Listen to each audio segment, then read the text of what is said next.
Public School, welcome to SHOWstudio. You've had a big year, because obviously you've just shown your first collection for DKNY. How are you feeling? Are you happy with the response? Yes, we are somewhat happy. You know, every fashion week you kind of get depressed after it's over because you're on such a high that when it's over you kind of like come back down to reality a bit. But this is our first season doing 2 shows for Public School and then DKNY, so it was a wild ride to, you know, the high of doing Public School and then coming down and then going right back up. Actually really never coming down, but just going right back to DKNY immediately after the Public School show, and then DKNY was over, then it all hit and you're just kind of like in a daze a bit. But yeah, we're happy and ready for the next season. It's interesting you mentioned the whole 2 shows thing, because that's something I wanted to ask you, if when kind of you were approached about the DKNY thing, was that a difficult decision to make? Because Public School, it is a young brand, you know, I think people think it's been around a lot longer than it has, and were you worried about kind of overstretching yourself, or also kind of like diluting your aesthetic by doing it for someone else as well as yourself? Was that a hard decision to make? I mean, yeah, it was super hard. I think the most important thing we wanted to make sure to do, or that we were, you know, capable of doing, was to have 2 distinct points of view, because there's some crossover there, sure, you know, on the women's side. So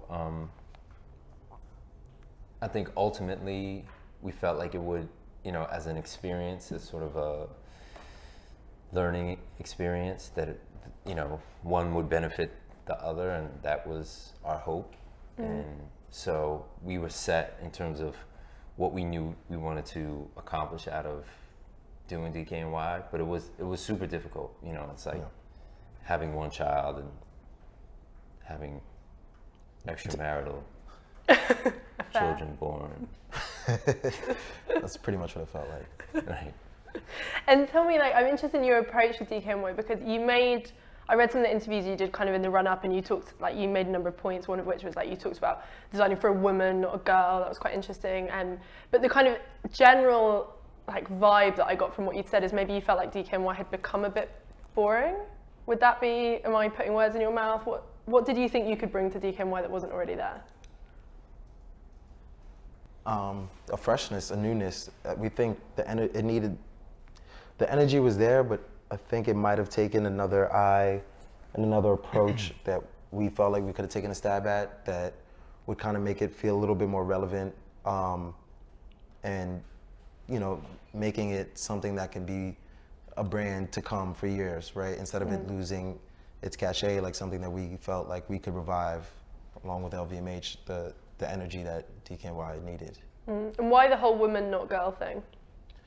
That was an easy distinction for us for Public School. For Public School, we always say the Public School girl coming into DKNY and knowing what DKNY was, and how she always wanted to empower women and give women extra, you know, strength with femininity. We knew that this girl is actually a woman, right? And that's what separates the Public School girl and the DKNY woman, is that they do cross over, but they're in 2 different worlds at the same time. Why is Public School a girl? I think she's a girl, like, emotionally, you know, like hasn't quite figured out, you know, herself, and so I think it's more exploratory in that sense. And I think the DKNY woman also for us hasn't really figured it out, but I think she's more, you know, further along in sort of the, you know, like finding herself. Like trying to talk about women when you're not a woman, it's tricky. Right. And it's interesting as well, because I think one of the things that you kind of spoke about when you started off predominantly, you know, you started off with menswear, and I think part of the appeal was that it felt very authentic. It felt like it was what you guys were wearing, what your friends were wearing, like kind of very much what you guys were living. Is it strange then designing for women? Because how do you kind of imagine these kind of other people, or is it girls you know? Is it just girls you'd fancy? Like, how do you kind of make that work? It really is almost as simple as men's, but not really. But it's the idea of what you want to see girls wearing. If they were wearing Public School, what would you want them to be in? And it could be girls that we know, it could be girls that we see, you know, being in any big city, you kind of be like, I like the way this girl moves, and she kind of seems like a Public School girl, right? Like, I think it really is something that we see as, if we, I don't want to say if we were women, but like what we wanted to see women wearing is really what it comes down to. But that's interesting because it's kind of different. One of them is like if you were women, but the other is like what you'd want to see women wearing. So how do you stop it from being a bit, I'm not explaining myself very well. I think there's a thing with like heterosexual male designers when they make clothes that are about what them and their mates wear. When they design women's wear, often it doesn't quite work because it always feels a little bit juvenile. It feels like they're just making things that they think girls would look hot in, which I don't think is necessarily what you guys do. And I wonder if you had to work quite hard to avoid doing that. No, I guess in that sense, like it makes it easier because I don't think we, you know, I don't want to say we don't think like heterosexual men, but you know, I don't think it was ever, it was always, the concept was always a direct, you know, connection from men's wear, you know, and we maybe, you know, don't delineate the two so distinctively. Where it's like men dress this way and women dress this way, and I think that probably, you know, allows us not to come off like we're trying to make women look hot or what we think women should look hot in. But it's like, you know, the gap between the guy and the boy and the girl for us isn't such a wide gap. You know, certainly, you know, there's so many more dimensions to her, but our point of view on that side of her comes directly from the menswear side, so it's not like, oh, let's, you know, try and make her look sexy, or, you know, like those ideas don't really come into play. It's more about like ease and like an attitude. So I think that helps us to avoid maybe that trap or. Right. And I think for the public school girl, she's sexy in her own right. She's, the way we've always seen her is like she's sexy just walking in the room with, no matter what she's wearing. If it was just a pair of jeans and a t-shirt, like she's her own sex appeal. It's not like, let's put her in a tank top that's revealing in a mini skirt. Like that's not our sexy, you know. Our sexy comes from the attitude and what's inside. Ladies, if you heard that.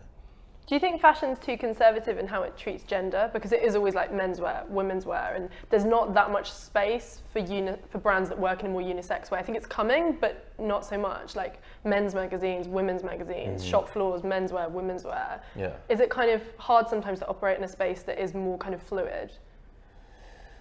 Well, I mean, I think that's the business side of it dictates that, right? Yeah, that, you know, like sure.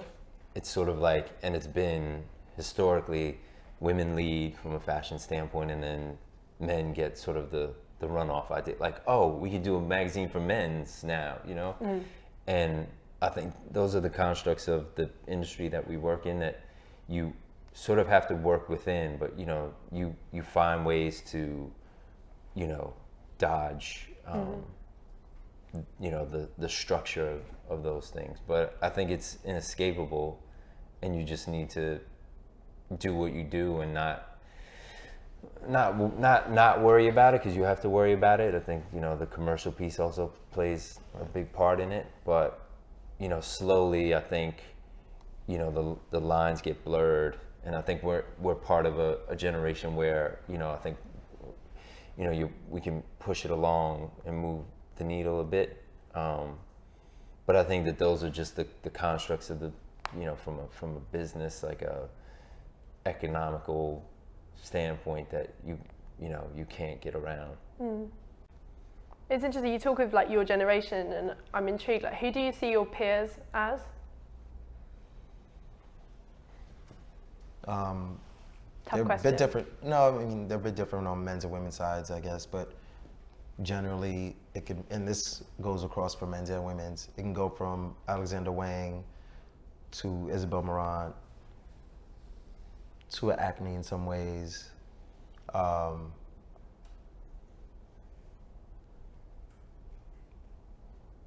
me see. Do you feel competitive with those brands though? No. Not really. I mean, we don't look at them like, oh, you know. Yeah. That's why that question is always it gives us like a little, like, we're like, who's our competitor? And we're just naming people that we usually sit across or sit next to in retail shops, but yeah, we don't really see the competition too much. It's interesting. I ask it because a lot of the designers I interview here are from London, obviously, because we're London-based, and in London there's such a huge sense of collaboration, like competition, but also collaboration. Like the designers kind of work together, and I think they push each other's aesthetic. And New York, it feels so different to that. Like it doesn't feel like you guys. I think maybe that's why you guys have got such acclaim and you've had so much support around you. Is it kind of feels like a unique voice. Like, you know, it's interesting to have a young label that's coming up that's got slightly different references to everyone else. Whereas I think, you know, in London everything is new, everything is young, and I wonder if you felt like part of your success has been a lack of peers. You know, there's people around you that aren't doing the same. There's no one doing the same thing as you really in the city you're in.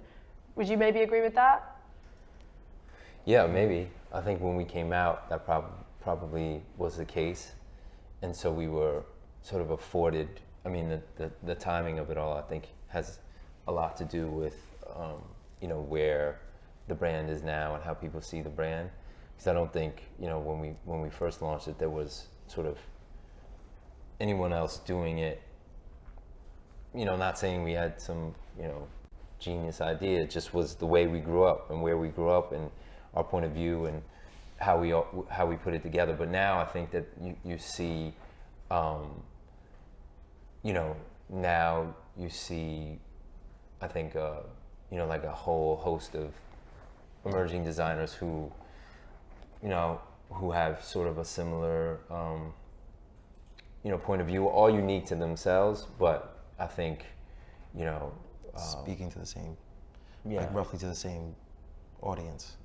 So yeah, so I think we did benefit from sort of the timing of it all, but sometimes, you know, sometimes for as clear as it was when we first launched, you know, like you still have to like remind yourself of how you first started to get it all back, you know, centered and focused. Because you know, as you go along and launching women's and sort of doing all these things, you get off track sometimes, and you need to come back. Yeah, but it's tough because it's like, how do you grow and evolve? Yeah. You know, people want you to sort of stay in the lane that you're in, that you launched in. You know, they want to see you grow and they want to see you evolve. But once you step out of the lane, they're like, whoa, like you're not supposed to do that. Like, just stay in your lane. And so I think that that's a tough thing, that because it was really specific what we were doing, it's tough sometimes to like try to expand and grow from that without, you know, feeling like, oh, well, you're, you know, like you're betraying your roots and the things that you started off with. When you're like, you know, we have new ideas, like, you know. I also think it's interesting to think of where you guys started, because I think to an extent, you know, times have changed since then, even though it's been such a short amount of time. And interesting things happened, I think, within the genre that you guys work in, where we're seeing a lot of the kind of like, it's not really like celebrity designer, it's more like influencer designer. So things like Off-White with Virgil, what he's doing. I guess you could look at kind of the Bin Trill guys and kind of what they were making, but also like even like Kanye and him doing his collection. And that must be strange for you guys, because you come from, you know, you didn't come to it being these kind of influencers or celebrities. You kind of built up that. And is that strange to see? No, I think it's pretty normal. It's just maybe more hip hop driven now, but like that's always been there, right? Like when we worked at Sean John with Puff Daddy, so he had a line. He was a celebrity with a line. I think it was always kind of there. Just taking a louder voice maybe for this day and age, or stepping into like real fashion and doing fashion shows and doing. So I think it's always been there. It's just gone. It's just had a new voice. And yeah. I think it's definitely seen as more fashion. It's interesting that you mentioned Sean John, because I think in the kind of the fashion kudos that those kind of lines are given now didn't exist maybe like 5 or 10 years ago. So it's interesting, that crossover. And I wonder if it's ever frustrating to see the kind of the quantity of press that those kind of things get. No, not to me. But yeah, that's again, it's everywhere. I mean, one of my favorite women's brands is the Row, right? Like, Row puts out good product. Don't really see that in the same way as a Kanye West, but it is, you know, it is the same kind of idea. But women's wise, I love the row. Like, easy said and done. Yeah. Let's go back a bit, because you kind of mentioned working for Shaw and John. I want to go back to the beginning with both of you guys and tell me, like, do you remember the point when you were a child or a teenager where fashion entered your consciousnesses? For me, it was like, I was about 19 when I even thought about fashion as like of interest, of like a job or a career, where I was just working retail, and that led me into my interest into fashion. I always loved clothes, never thought of being a designer, never even crossed my mind. I had no friends that were designers, seemed like the furthest thing removed from what I could do. But then when you find out how accessible it kind of can be, and you kind of infiltrate that circle, then it's something you kind of can achieve. So yeah, I started working at Shaw and John. That's how I kind of got started and met Dao-Yi at Shaw and John about 10, 12, some odd years ago, 13, You're 14. showing your age now. Oh, no, I'm not. Well, you say you always like clothes, though, which is interesting. Yeah. Were you quite specific about what you wore? And do you think that period of being a teenager, maybe even before you were 19, the kind of aesthetics that you were into and the stuff you were wearing, has that come around and influenced how you design now?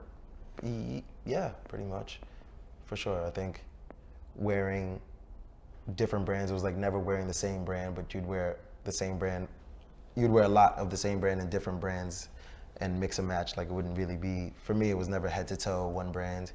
It was, t-shirt, jacket, jeans, all from different places, but of my favorite brands. But it could, I have a lot of them of the same brands, but it would always be mix and matched all the time. And I did care about clothing at one point in my life, opposed to now. I mean, my own personal wardrobe, not outside of that. Dao-Yi, tell me about you. Tell me about when fashion first kind of became something you were engaged with. It was in high school, for sure, and I think going to school in the city, in New York, going to public school, which is part of the reason why we even, named the brand public school, was that was the, like the easiest way to sort of like separate yourself from everyone else. And that was like an important thing in high school, like not being like everyone else, or being the first, or being, Right. the only person to, like to have this, to wear this, or to sort of put it together. So early on, I think in high school, those codes were like embedded, just from a style standpoint, was the thing that could separate you. You didn't have to be, the most handsome or the coolest, or you just, had to be unique, and you had to be authentic. So all those things weighed, like really heavily. So those things still go on to inform what we do today. And then, like what Max was saying was, it was like, at that point where you really learned about this idea of sort of like reappropriation, like taking labels or like styles that weren't necessarily meant for, for a particular group of people, and then like making it your own, like taking it and making it into something totally different, which I think is what we try to do with our brand. So I think high school had the biggest effect on me, but it was for me, it was like via the music. It was like, but like in high school, like all I wanted to do was like dance. Like being a dancer, like in high school, was like, no one wanted to be a photographer or a producer or a blog, obviously not a blogger, but like the cool shit was the dance. And I think as a dancer, you had to also, like, being in the club scene in New York City, like you also had to stand out like that way too. And then that was the time where sort of videos were really, like music videos were like, everyone was taking their cues from sort of music videos. So the styling of it all, that I think had a big impression on me. That's when I first started to think about fashion, but using it as a way to like separate myself from everyone else.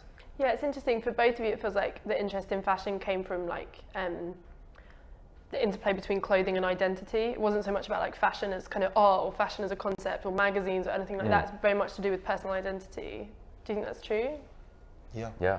Is that still how you operate with the brand? It's about kind of clothing being able to kind of, sounds like a cliche, but I guess like make you into the person you want to be or present you.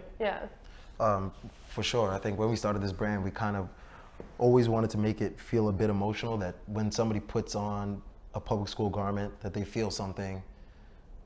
How do we do it all the time? I don't know, but you know, we've gotten that response where people like, they feel something, and that's one of the best feelings ever, is like having somebody really feel something, maybe because it comes from an emotional place, it comes from a true place, and they put it on and they feel it.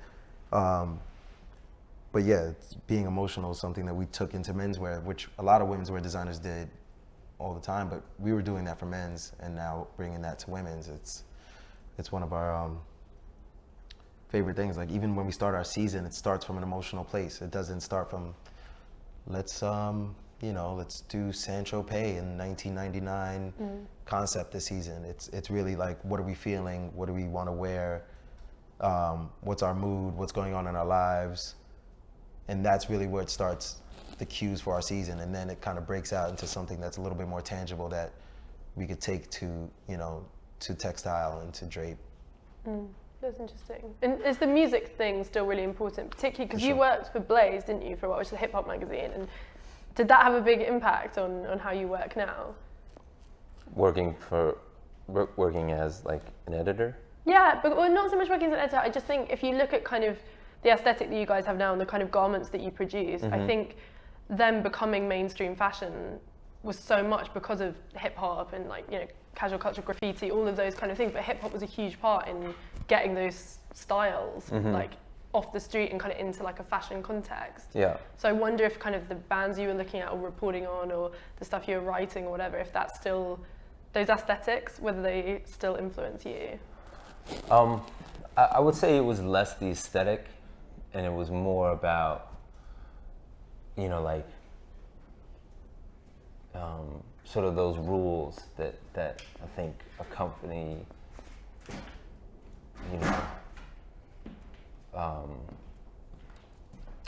those ideas of like being first and like being the only one, or being the first to do something. Like those codes, I think, were probably things that we picked up from hip hop, and the idea of reappropriation, of taking something that wasn't necessarily meant for you and combining it with something else to create something new. I think that's more what we got from, listening to the music than the actual style. Right. Because I think the style, has varied and is like pretty, has gone through so many different cycles. That it's not something that we necessarily take cues from, but it's more those ideas about like,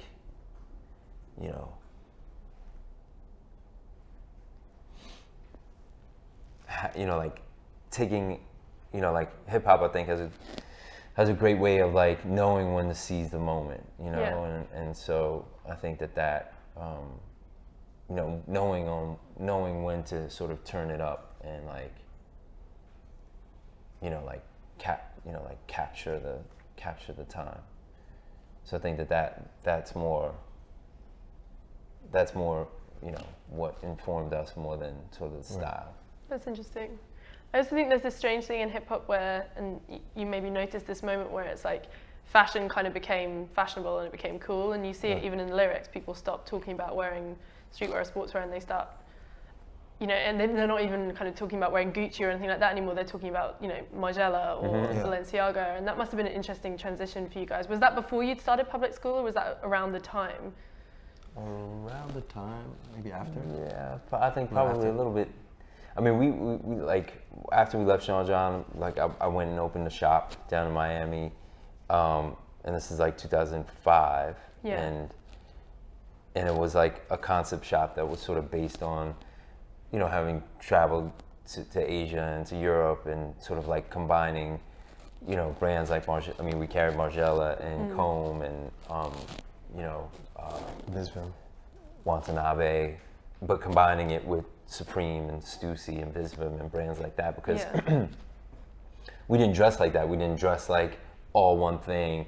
It was always about sort of finding something new, and then not just taking it for what was presented or how it was presented, but mixing it and making it new. So the concept of the shop was very much the precursor to what we do at public school, was like like flipping things and like taking references from European fashion houses and mixing it with streetwear. And so I think that was before people like hip hop got obsessed with like European labels. So we did it before all that. Have you been name checked yet? Have we been name checked? Yeah, I think a couple times. Our favorite one is Howard Stern, but yeah. No, but in the song. Tell me a bit more about that store, because I want to speak about, what is it called? Arrive? Arrive, yeah. Arrive, that's what it's called, yeah. And tell me, because public school kind of started as an in-house label there, hey? Why do you think it's worked? Did it work in the context of the store? Or do you think that's part of the reason it's become so successful beyond the store, as it wasn't quite right for... Well, I don't, nothing worked in the store, so it was like Miami Beach in 2005, where it was like Versace still had a shop, like off of Collins. So it was like still very much like old Miami Beach. Not old like, like 90s Miami Beach, but this was like sort of the influx of, I think Miami's always been pretty unique in that sense, and then the art scene that's now there, and Basel, of course, that was always there, but I think people just saw it as this nightlife city and never gave credit to sort of all the cultural influences that existed there. But I mean, when we had the shop, there was nothing down there like that was cool in that sense, from a sort of fashion mix. And so I mean, public school didn't, like it was almost like the shop, was like this museum. Like people would come in and like look at shit, and they wouldn't necessarily buy, because I don't think people got it. And I think people from out of town and people from New York who came were like, oh shit, like what is this doing here? So I think we're really early for the store, which is why the store doesn't exist now. But I think, for us, that it was like the breeding grounds to do public school, and so many sort of lessons there that we've used. It's interesting, because when I've read kind of interviews with both of you and I was researching, you both talk about New York as being like so central to your design process and so central to who you guys are. But it's weird, because in a way public school is not born out of New York in some ways, and there's kind of an irony to that in a way. Yeah, New York is really true to us, more so than it is true to the brand. Like, yeah, New York is the melting pot of the world, but we see it as such a global thing. New York is New York, but it's such a global city that New York is almost like a mini version of the world, right? So we can say it's every metropolitan city across the world. You can say New York is the same as like a London and Tokyo, a Hong Kong. And we have that, whenever we go to those cities, it feels like it's New York. It has the same energy. You still walk around. It's a street-based culture. And I think we say New York because that's really where we're born and from, and that's what we know, and that's what we grew up to. But it is so much bigger. And as you got to learn how to travel and travel for years, and you really get a sense that they're all kind of connected in a way. So it's like easy to say New York is our, but the energy of New York is somewhat different. But yeah, it's easy to say that New York is our reference point, but that really is because it's so close. It's so close to our hearts, and that's really where only place we've ever lived. That global kind of vision, you talk about it being like a melting pot, and that's interesting to me. And I was thinking about it in the context of what you guys do, because like I interviewed Olivier Roosting for this series, and he kind of made a joke where he was like, other than Kanye West, I'm the only black fashion designer. And I wondered if you guys feel, because of kind of like your like heritage and both of your different cultures, whether you can legitimately actually bring something different to fashion, because fashion is so white, and I think having that kind of global attitude is so important, but a lot of people don't have it, definitely don't have it authentically. Can we go back to what Olivier Roosting, what Olivier said? I know, I thought that was going to offend you. I'm like, sorry. You should write to him. He said, other than Kanye, he was the only black designer. And then Lou was like, what about Maxwell? And he's like, That's exactly what I said. That's exactly what I said. I was like, what about I was like, Maxwell, who, the singer?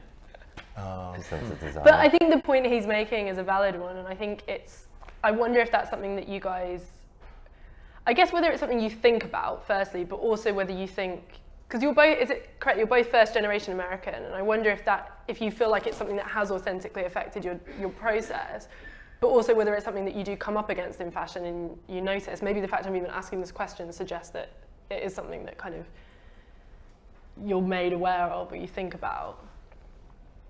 So there's a lot of questions. Yeah, no, I mean, of course we think about it. I mean, how could you not? I mean, I think it's pretty glaring, but in the same token, you know, like, you know, it's been a double-edged sword because on one hand, it's, you know, like that, the question you asked us about in terms of peers, you know, it wasn't just, and you know, I don't think we're naive to the fact that it wasn't just what we were doing, but it was who we were doing what we were doing at that time, where it was like, oh shit, you know, like, you know, it was convenient, I think, you know, to sort of like get the, you know, the help and the praise or what, you know, whatever was happening with us. I think that, you know, not that we were tokens, but, you know, I think that there's a part of that too. And so there's a reality in that. But then, you know, I think there's a responsibility, you know, like there, because you have another, you know, generation of designers who maybe never saw an opportunity there until they, you know, saw our story, and not to make it more than what it is, but you think about it every second, I think. Yeah, for sure. Do you agree? Yeah. Yeah, totally. I think, you know, we've, you know, since some notoriety has come to public school, even walking some of the streets in New York, you catch like a story of somebody who can write us an email or something, and there's parts of it where you really feel like you are responsible for people to come. And, you know, we've always, in public school is also an idea of like, you know, always being a student and a teacher. So like, we try to do as much as you can to like try to pass on a good word, or always take in help. Like we live off our mentors, and we love to mentor others. So for that to kind of come about, and, you know, like, I don't even want to get into it, but the race thing has always been a huge elephant in the room sometimes, and yeah, there's the responsibilities from us, from what we do, from not being formally trained, from not coming in from a higher house, then to start our brand, to be where we are now, which is not anywhere, but we're here.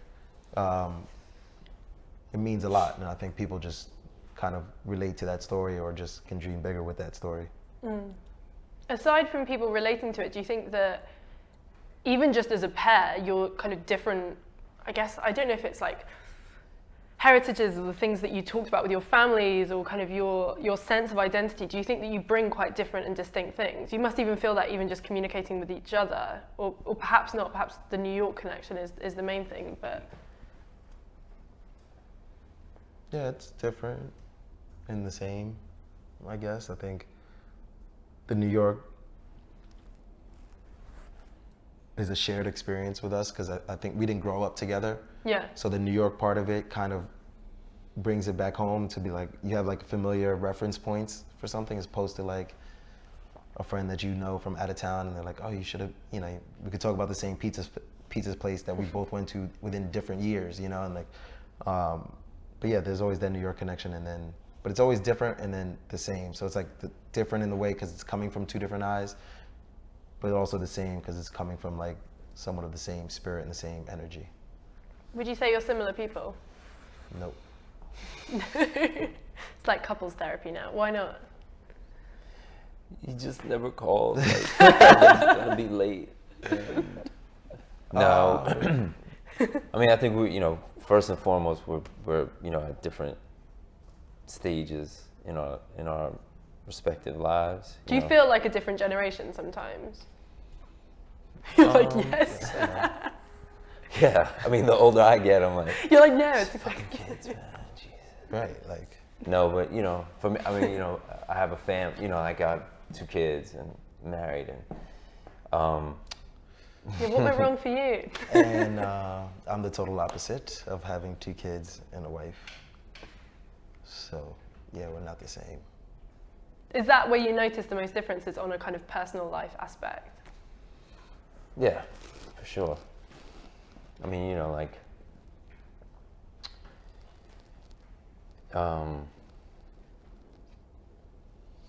yeah, it doesn't get any deeper. Yeah, there's no for sure. deeper conversation than that. It's just, you know. Do you fight because of it? Like, does it ever cause tension? Like, different responsibility levels? Yeah. You know, I try to, you know, I look at Max as my 3rd son sometimes. You might be old enough to have me. It's funny. Got really passive aggressive here. But yeah, I mean, you know, I think, you know, it's like, as the older of the 2, I feel like, you know, a responsibility to, on one hand, you know, like feeling like he should, you know, be where I'm at, and knowing that, you know, that's not a reality. But on the other hand, you know, wanting to like pass on some of the things that, you know, I've learned and seen that he might have not have seen or learned.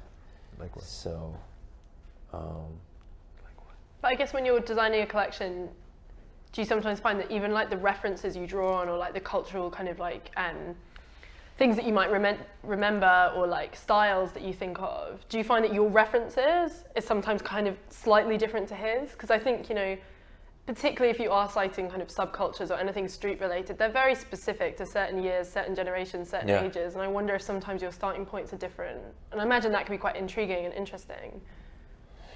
yeah. I mean, I'm surprised sometimes that he can, like, you know, like recall the same things that I reference, like, because he's 8 years younger than me, that like, it's, you know, I'm like, you really remember that, man? Like, but yeah, I mean, I think that that's what sort of like brought us together was that we experienced it in the same way and saw it the same way. So it's weird how that works. And do you find, I think it's interesting with kind of fashion, high fashion that's about kind of streetwear at the same time, and there's always this conversation, is it about bringing fashion to the street or street into fashion, and what do you guys think you do, and how do you sit within that conversation? Because there is a certain level of irony to things like, you know, hoodies or like tracks being sold in that kind of a context when they're so authentically a kind of streetwear or sportswear item. And do you think about that kind of like fashion street relations? I mean, it's like ironic that it's not ironic for us. Yeah. You know, whereas it's ironic for a lot of other designers. Like, there's no irony in the things that we do. But now in this time, it's like ironic that there's no irony. So that's interesting. You know, like, but you know, the whole streetwear designer thing is like, whatever. You know, like, it's just how we see it. You know, it's like, it's not like we're not trying to bring streetwear to high fashion or high fashion to streetwear. It's just like, those are our references. That's what we grew up with. You know, like, and that's how we put it together. It's nothing, you know, it's like, it makes perfect sense. That's why there's no irony to it. But I guess people would see the irony relating in some way to something like price point, where these items are so kind of mass in some way, and they're quite democratic, and they're things that kids wear and can, you know, we did a thing on SHOWstudio recently about the hoodie, and the guy who was talking about it was like, it's kind of like McDonald's, like you're never more than like, you know, 30 feet away from where you could buy a hoodie. And it got me thinking about these kind of brands. Like, I think that's where people see the irony, is seeing those items that are kind of so mass and so ubiquitous, treated with a kind of like, the kind of, you know, the kind of dignity and excitement that high fashion treats things with, treated as luxury, I guess. Right. Well, yeah, I think for us, we treat it all like, not luxury, but, you know, doing a bomber jacket in a Italian suiting wool is what we want to wear. That's what we're going to do.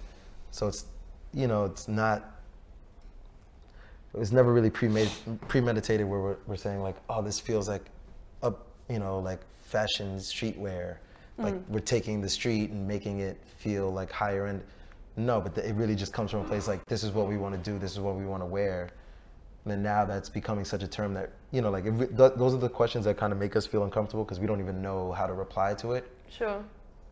Because there are designers that are on the higher end trying to be street and street trying to be higher.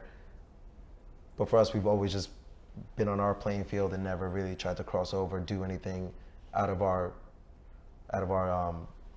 comfort level, our comfort zone. So it's really kind of weird. It's not like we're gonna go out and do, at least not yet, like a women's fur coat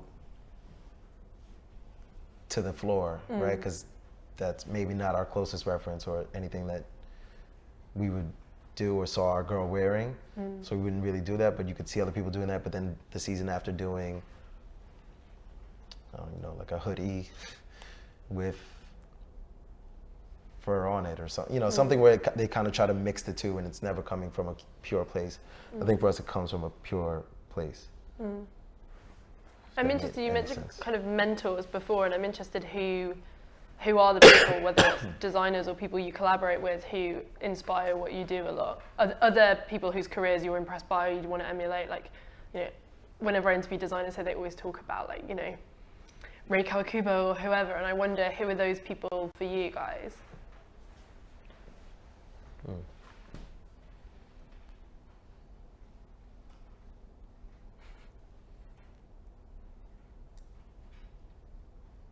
You're both doing exactly the same head tilt. It looks really cool. Hold on.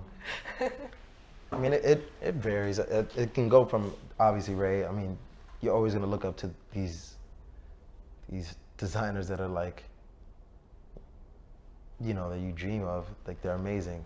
The Yojis and the Rays. But also, like, what's exciting is, like, looking at design products like Apple, right? Like, Apple at one time was just taking some product and really changing the landscape of what computers were, or how do you listen to music, or Nike, or now Adidas, or things like that, where you can, you know, we've always been about like dressing from day to evening in the same outfit and things like that, where now you can take a Nike sneaker or an Adidas sneaker and wear that from the day to evening, from the gym to not to the gym. And there's cues on certain aesthetics and design cues of really pushing the envelope and developing in technology of footwear, to say the least. It's kind of fun, like, where you can wear a sneaker now, you can wear a trainer almost anywhere and not be ridiculed. You can put a trainer on with a shoe and feel new again. So I think certain little things that I love Common Projects. Common Projects do a great sneaker. It's simple, it's easy.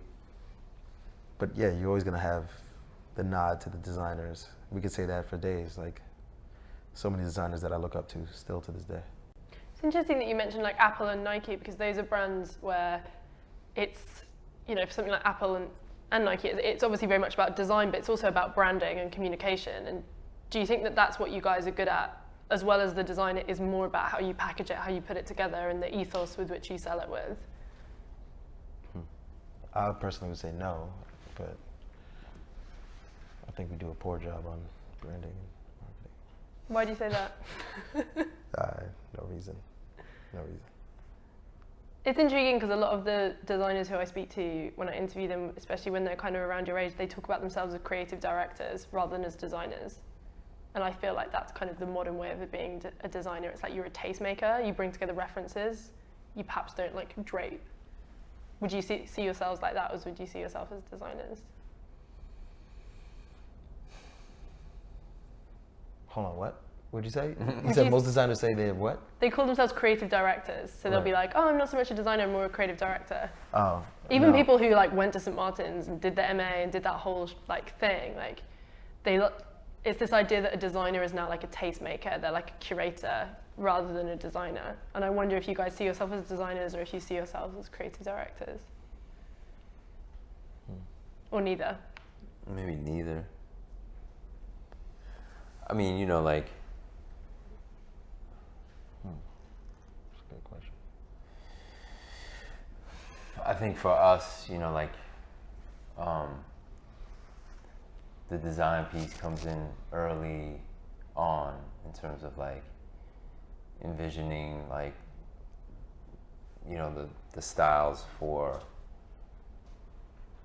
you know, what it is that we have in mind for the season, and then like, you know, we're not like big sketchers, but I think like putting the sort of pieces together, like the fabric, and then finding the right silhouette, and then, you know, sitting through the fittings and making sure that, you know, the proportions are right, and, you know, that the pieces all work together, and you know, like how something should be worn and how it should sort of fit on the body. Those are the early design parts of it. It's funny. It also depends on where and times, because I would say for the first 4 or 5 years of public school, all we did was design in Tech Pack and send things out.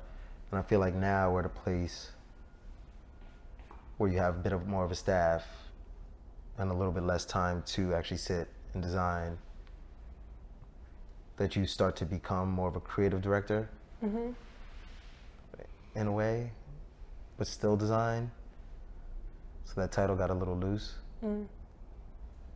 But yeah, it's a little bit of both.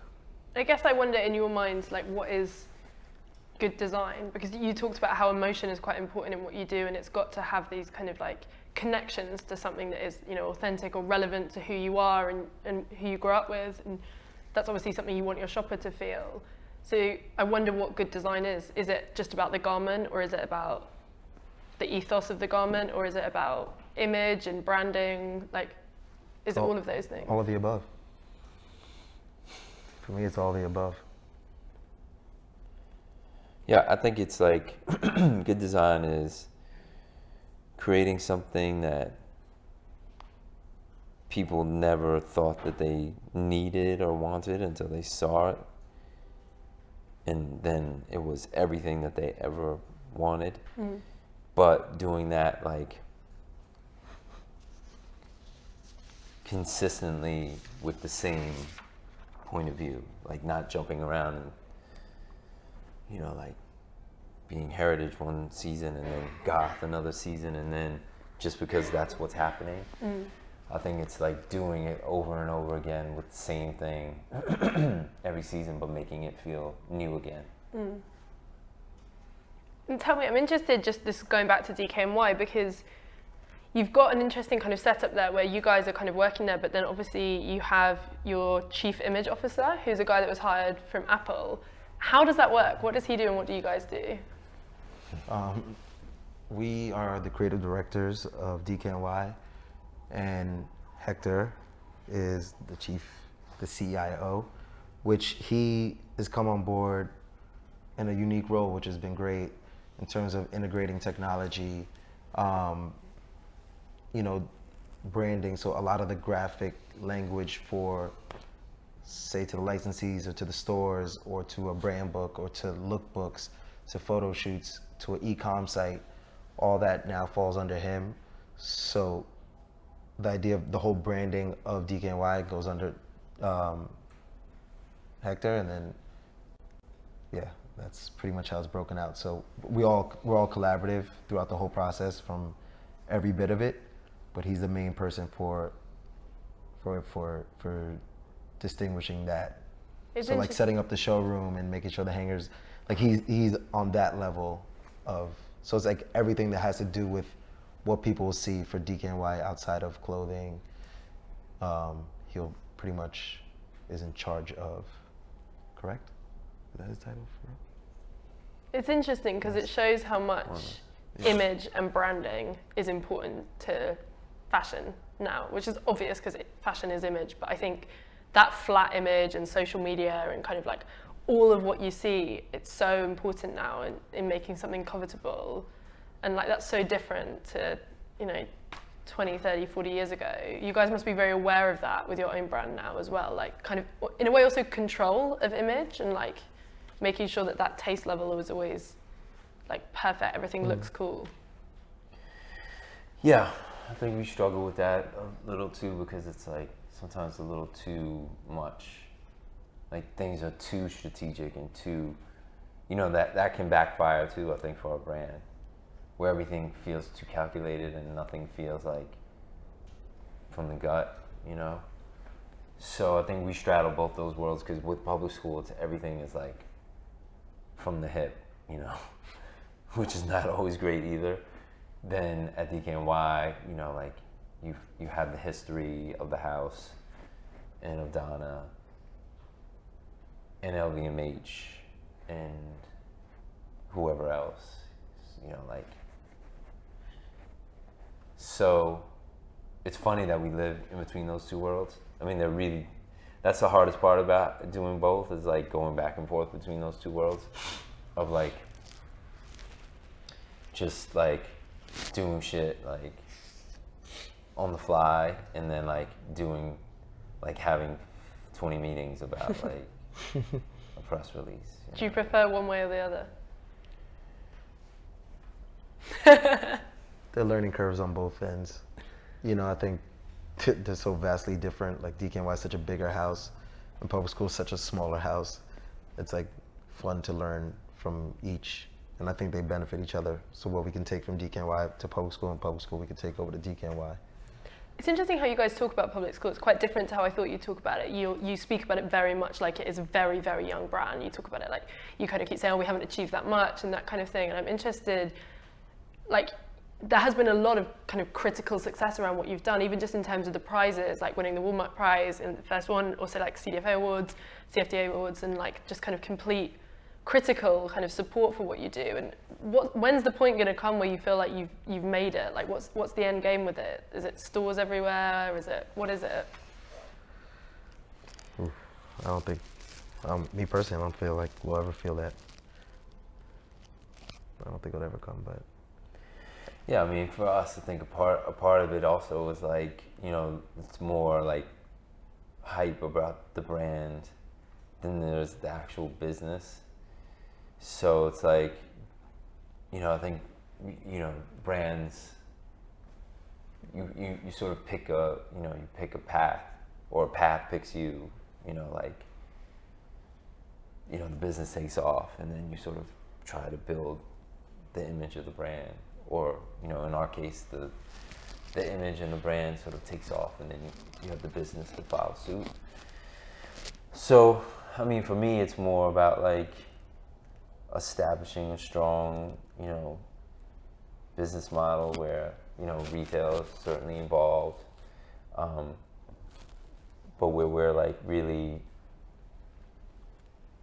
100%, I guess you'll never be 100%, like happy with what you see on the floor, what's delivered. Right. Like all the business side of it, like sell-throughs and shit like that. Yeah. Like press-wise and all the accolades, that came at a really short time. We relaunched in 2012. We're now in 2015. So we still feel like we're a really small brand, right? Like that's. Do you think you suffered from like too much hype? I think so. I don't think we suffer from it. Who knows? I mean, yeah. But it, it's not. Like it could certainly work against you. Right. I think people like always want to root for the underdog, and if you win too much, it's like becomes a thing. But also, like from a business standpoint, like people think we're a lot bigger than we are, and when they find out, like we're not, and like books called, like asking, who's buying your media, and you're like, buying what? We don't have an advertising budget, or, so I think, the perception of public school is that it's bigger than it is, and I think that could work against us sometimes. So, we're working hard to like make sure we like deliver on, whatever hype there is out there. But you're proud of what you're doing. Yeah. Damn right. Damn right. Good note to end on. Thanks, guys. Thank you.